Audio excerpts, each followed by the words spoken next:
놀라운 일이 벌어졌습니다. 러시아가 한국에 무릎을 꿇었습니다. 그간 중국과 모종의 거래를 해오던 러시아가 한 러시아 여성으로 인해 세계적으로 난처한 상황에 처했다고 합니다.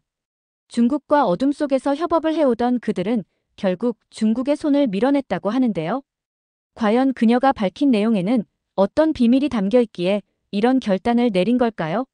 그리고 이러한 변화가 앞으로 한국에게 어떤 영향을 주게 될까요?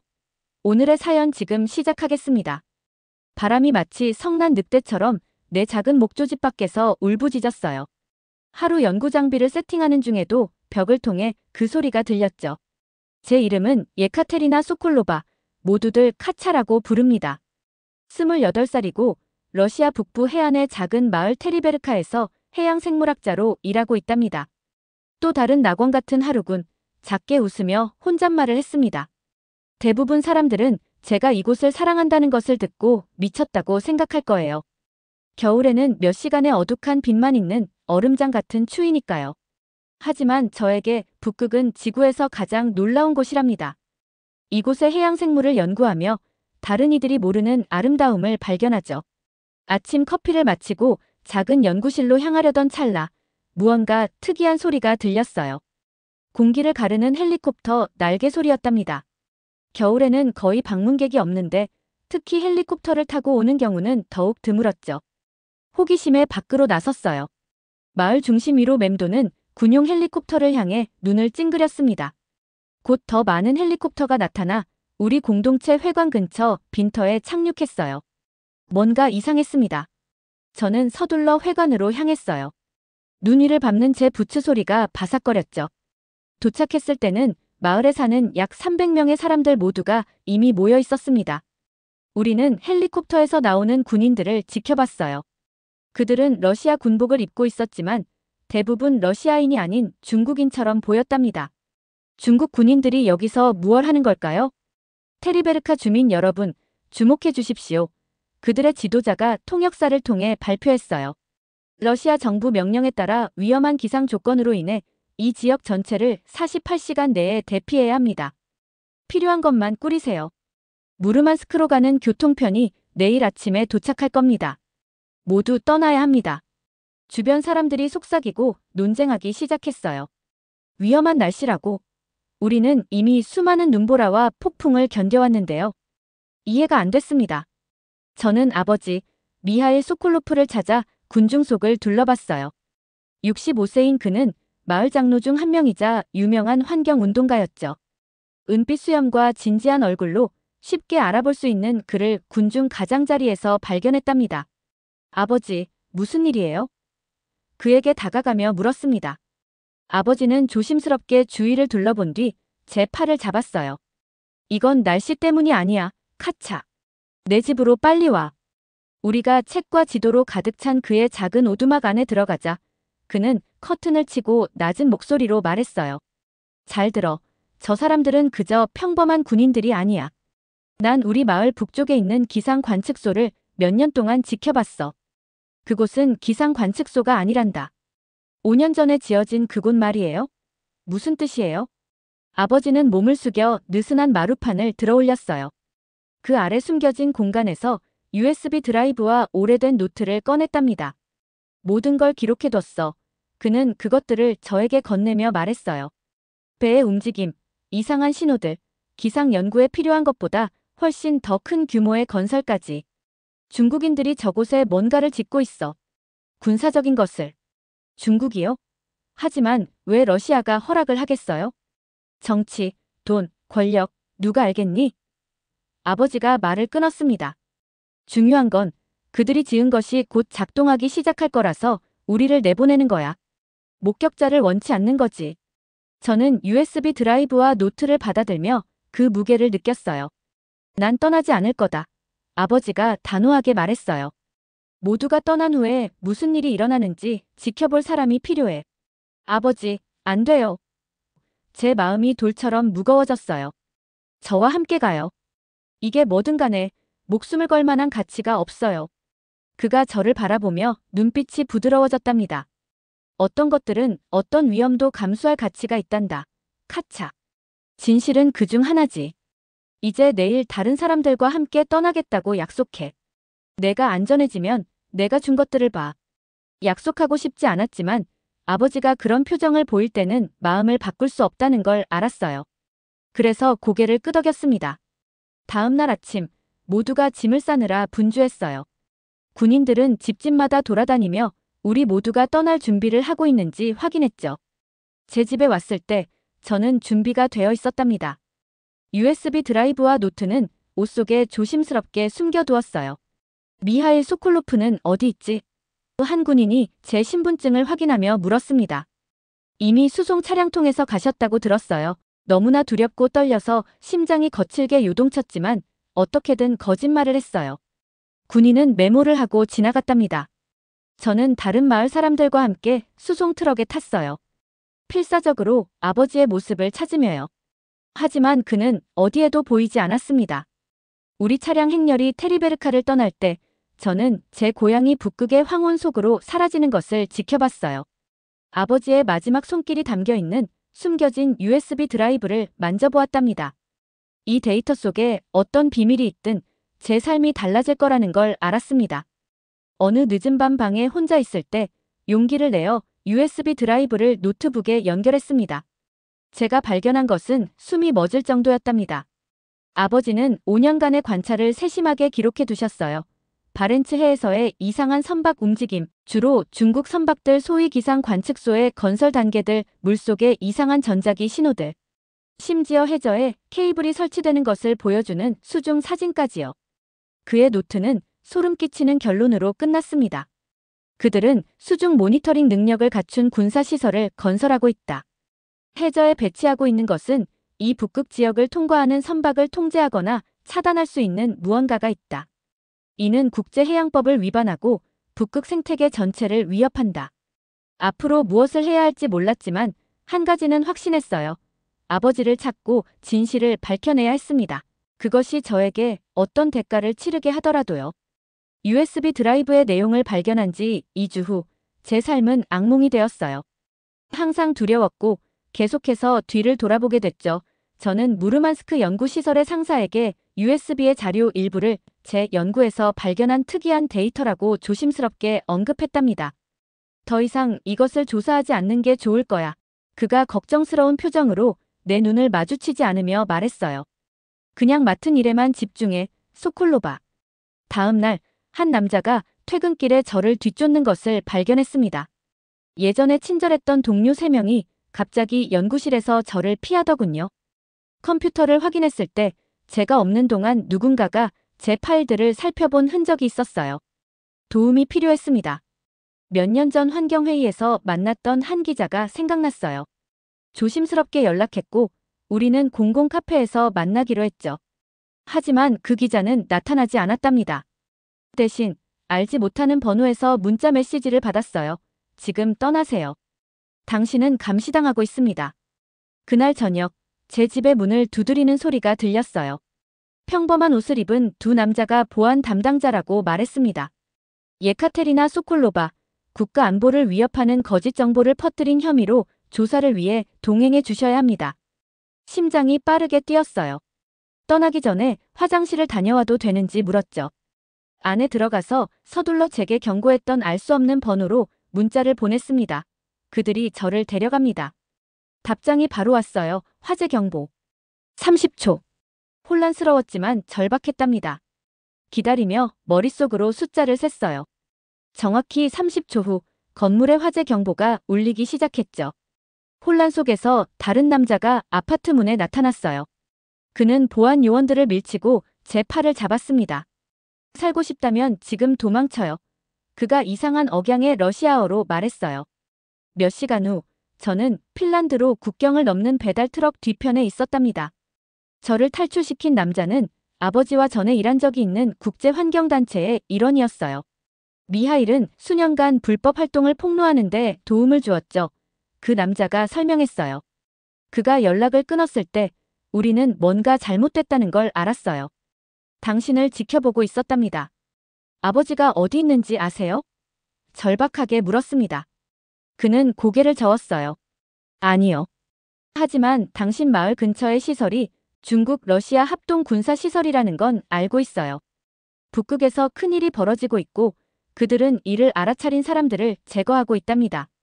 핀란드에 머문 지 한 달 후 한국극지연구소의 연구원이라는 박준호라는 사람으로부터 이메일을 받았어요. 이메일에 적혀 있었죠. 언급하신 수중 신호 데이터는 우리 북극 모니터링 프로젝트에서 감지한 이상한 신호와 일치합니다. 당신의 주장이 사실임을 증명하는데 도움을 줄 수 있을 것 같습니다. 더 많은 정보를 공유해 주시겠습니까? 제게는 선택지가 거의 없었답니다.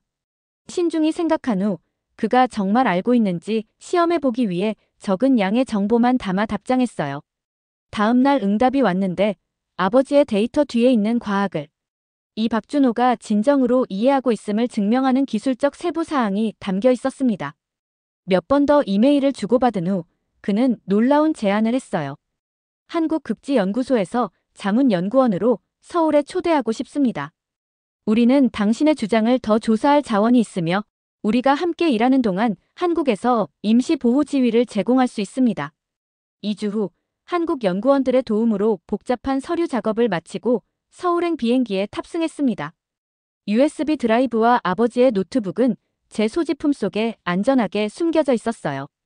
비행기가 이륙하자 아래로 보이는 유럽 풍경을 바라보며 제가 답을 향해 날아가고 있는지 아니면 또 다른 실망을 향해 가는지 궁금했답니다. 인천국제공항에 비행기가 착륙했을 때 저는 신경이 곤두선 상태였어요. 한국극지연구소가 마련한 특별비자로 입국 심사를 통과하고 도착장으로 나가 제 연락처를 찾았습니다. 제 이름이 적힌 팻말을 들고 있는 남자가 다가왔어요. 소콜로바 박사님, 저는 박준호 박사입니다. 한국에 오신 것을 환영합니다. 정말 지치셨을 거예요. 인천에 있는 우리 연구시설 근처에 머무실 곳을 마련해뒀습니다. 내일 휴식을 취하신 후에 아버지의 연구에 대해 논의를 시작할 수 있을 거예요. 공항에서 차를 타고 가면서 저는 멀리 보이는 서울의 야경을 바라봤습니다. 거대한 도시가 빛으로 반짝이고 현대적인 고층 빌딩들이 하늘을 향해 솟아 있었어요. 제가 상상했던 것보다 훨씬 더 발전된 모습이었죠. 한국에 대한 저의 선입견은 이미 무너지기 시작했답니다.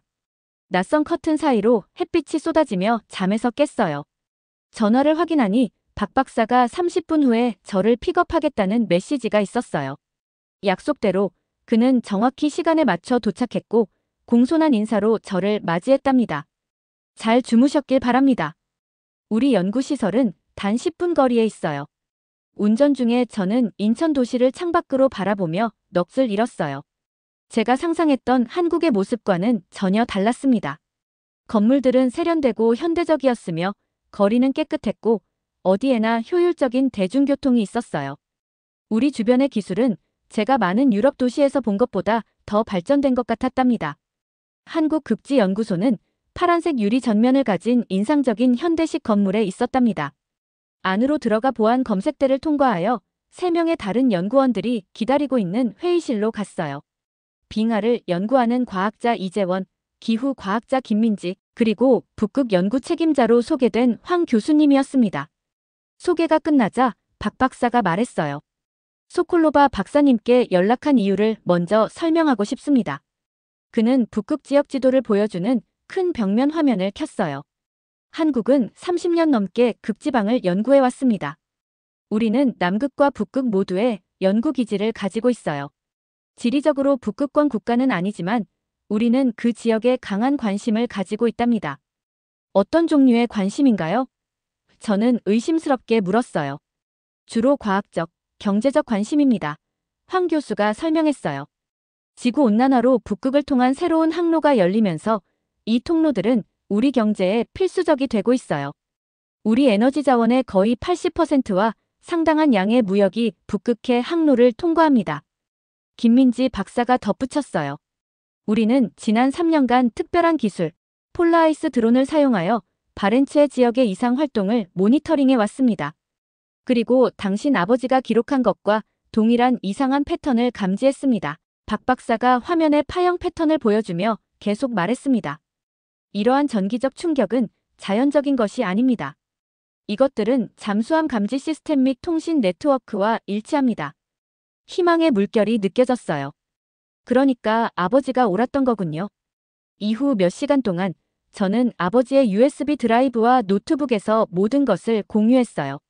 한국 연구원들은 그것을 자신들의 데이터와 함께 분석하여 비밀 작전의 완전한 그림을 구축했습니다. 하루가 지나면서 저는 한국인들의 기술과 과학적 지식에 점점 더 감명받았어요. 그들의 장비와 분석 방법은 최첨단이었고 북극 생태계에 대한 이해는 깊었으며 그들은 국제 협력의 진정으로 헌신하는 것처럼 보였답니다. 저녁이 되자 우리는 러시아와 중국이 실제로 북극 해운 교통을 통제하기 위한 불법 군사 시설을 건설하고 있다는 것을 증명할 충분한 증거를 가지게 되었어요. 그 결과는 엄청났고 잠재적으로 세계 권력의 균형을 바꾸고 북극 전체 지역의 환경을 위협할 수 있었습니다. 이제 어떻게 할까요? 저는 분석을 마치며 물었습니다. 황 교수는 진지한 표정이었어요. 당신의 허락을 받아 우리는 이 증거를 우리 정부에 제출하고 싶습니다. 외교부는 우리의 연구를 주시해왔으며 이 문제를 유엔 안전보장이사회에서 제기할 의사가 있을 수 있습니다. 그날 밤 아파트로 돌아오면서 저는 단 하루 만에 한국에 대한 제 견해가 어떻게 완전히 바뀌었는지 생각했어요. 제가 상상했던 중요하지 않은 나라와는 거리가 멀게 한국은 기술적으로 발전하고 외교적으로 스마트하며 도덕적으로 용감한 나라임이 증명되고 있었습니다. 이 사람들은 과학적 증거와 국제법의 원칙에 근거하여 두 개의 세계 초강대국에 맞서려는 의지가 있었어요. 아버지가 사라진 이후 처음으로 희망의 빛을 느꼈답니다. 아마도 결국 진실이 밝혀질 것이었어요. 다음 날 아침 놀라운 소식이 전해졌습니다. 한국 외교부 장관이 저와 직접 만나고 싶어 했어요. 박 박사는 정부가 밤새 우리의 증거를 검토했고 고위급 관심을 받을 만큼 중요하다고 생각했다고 설명했습니다. 윤 외교부 장관은 우리가 수집한 증거에 대해 정확한 질문을 던지는 날카롭고 분명한 사람이었어요. 회의가 끝날 무렵 그는 예상치 못한 발표를 했답니다. 소콜로바 박사님, 한국은 이 정보를 제출하기 위해 유엔 안전보장이사회의 특별 세션을 소집할 준비가 되어 있습니다. 이 상황을 밝히는 데 있어서 아버지의 역할과 이를 제기하는 데 있어서 당신의 개인적 위험을 고려할 때 증언을 해주시겠습니까? 저는 충격을 받았어요. 저요? 유엔에서요? 당신의 직접적인 경험담은 강력할 것입니다. 윤 장관이 설명했어요. 물론 이것은 당신이 누구인지 공개적으로 밝히는 것을 의미하며 이는 위험을 수반합니다. 러시아는 이미 당신을 도망자로 낙인 찍었어요. 우리는 당신이 한국에 있는 동안 보호할 수 있지만 다른 국가들이 무엇을 할지는 약속할 수 없습니다. 결정의 무게가 저를 짓눌렀어요. 공개적으로 나서는 것은 아버지가 아직 살아있다면 러시아로 돌아가거나 그를 다시 볼 기회를 완전히 잃어버릴 수도 있었습니다. 하지만 침묵을 지키는 것은 아버지를 데려간 사람들이 법의 심판을 피하도록 허용하는 것을 의미했죠. 아침이 되자 저는 무엇을 해야 할지 알았어요. 저는 증언할 것입니다. 다음에 무슨 일이 일어나든 저는 북극에서 무슨 일이 일어나고 있는지 그리고 제 아버지와 우리 마을에 무슨 일이 일어났는지에 대한 진실을 세상이 알게 할 것이었답니다. 다음 며칠은 준비로 정신없이 지나갔어요. 저는 박 박사와 한국 외교팀과 긴밀히 협력하며 제 증언을 준비하고 모든 증거를 정리했답니다. 다가오는 유엔 안전보장이사회 회의에 대한 소식이 국제 언론에 유출되자 한국 정부는 저에게 법률 자문가와 보안 요원을 제공했어요. 러시아의 반응은 빠르고 가혹했습니다.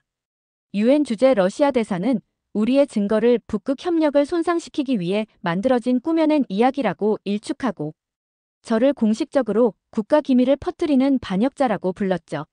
중국은 의심스러울 정도로 조용했어요. 그들의 관여를 인정하지도 부정하지도 않았답니다. 다음 날 아침 우리가 뉴욕행 비행기에 탑승할 준비를 하고 있을 때 공항 화면에 긴급 뉴스가 나타났어요. 중국은 북극에서의 군사시설을 부인하고 그들의 활동이 순전히 과학적이고 상업적이라고 주장하는 성명을 발표했답니다. 몇 시간 후 비행 중에 우리는 러시아가 훨씬 더 놀라운 발표를 했다는 소식을 받았어요. 테리베르카 근처의 중국 군사활동은 승인되지 않은 것이며 러시아는 북극 지역에서 국제법에 전념하고 있다고 주장했답니다. 그들은 또한 특별히 한국이 극지 연구에서 건설적인 파트너였다고 언급했어요. 그들이 분열하고 있어요. 김 박사가 흥분해서 속삭였습니다. 러시아가 중국을 버린 것 같군요. 다음 날 아침 우리가 도착했을 때 유엔 본부는 이례적인 에너지로 활기를 띠었어요. 전 세계의 기자들이 입구에 몰려들어 여러 언어로 질문을 외쳤답니다. 보안이 삼엄했고 무장 경비원들이 우리를 준비실로 호위했어요. 몇 시간의 토론 끝에 윤 장관이 일어나 마지막 성명을 발표했어요. 한국은 모든 국가의 우려를 존중하면서도 북극을 평화, 과학, 지속 가능한 개발의 지역으로 보존하는 앞으로의 길을 제시합니다. 서울 선언은 모두에게 이익이 되는 투명성과 협력을 위한 프레임워크를 제공합니다. 그날 공식 투표는 없었어요. 하지만 외교적 전장은 극적으로 변화했습니다. 언론 보도는 광범위했고 여론은 한국 주도의 뒤에 모이는 것 같았어요. 우리가 회의장을 나설 때 윤 장관이 제 어깨에 손을 얹었답니다. 오늘 잘했어요. 당신 아버지가 자랑스러워 하실 거예요. 그 이후 며칠 동안 저는 미디어 폭풍의 중심에 서게 됐어요. 전 세계 뉴스 기관에서 인터뷰 요청이 쏟아졌답니다. 국제적 음모를 폭로한 러시아 해양생물학자의 이야기가 대중의 상상력을 사로잡았어요. 2달 후 봄이 북극의 첫 번째 해빙의 힌트를 가져왔을 때 저는 한국 쇠빙선 아라온의 가판에 서서 광활한 하얀 풍경을 바라보고 있었어요. 이 연구 선박은 새롭게 설립된 국제 북극 모니터링 이니셔티브에 참여하고 있었답니다. 이는 유엔 총회에서 광범위한 지지를 얻은 서울 선언의 직접적인 결과였어요. 러시아는 결국 테리베르카 근처에 승인되지 않은 건설을 인정하고 국제감독하에 시설의 특정 부분을 해체하는 데 동의했답니다. 중국은 상당한 외교적 압력 후에 마지못해 모니터링 프로그램을 수용했어요. 그 시설에 대한 완전한 진실은 결코 알려지지 않을 수도 있지만 그것이 해를 끼칠 가능성은 막았습니다. 평화로운 느낌이 저를 감쌌어요. 미래가 무엇을 가져오든 저는 아버지가 시작한 일을 계속할 것입니다. 그리고 저는 그것을 글로벌 초강대국의 결합된 힘보다 더 강한 것으로 증명된 새로운 한국 동료들의 지원으로 할 것이었답니다. 아라온이 얼음을 뚫고 꾸준히 북쪽으로 나아가면서 저는 조용히 아버지에게 약속을 새롭게 했어요. 아버지, 제가 꼭 찾을게요. 그리고 그때까지 아버지의 신념을 이어갈 거예요. 이상으로 오늘의 사연 마치겠습니다. 구독과 좋아요 꾹 눌러주시고 사연에 대한 댓글 남겨주시면 영상 제작에 큰 힘이 됩니다. 이 영상을 보시는 모든 분들께 행복이 가득하기를 바라겠습니다.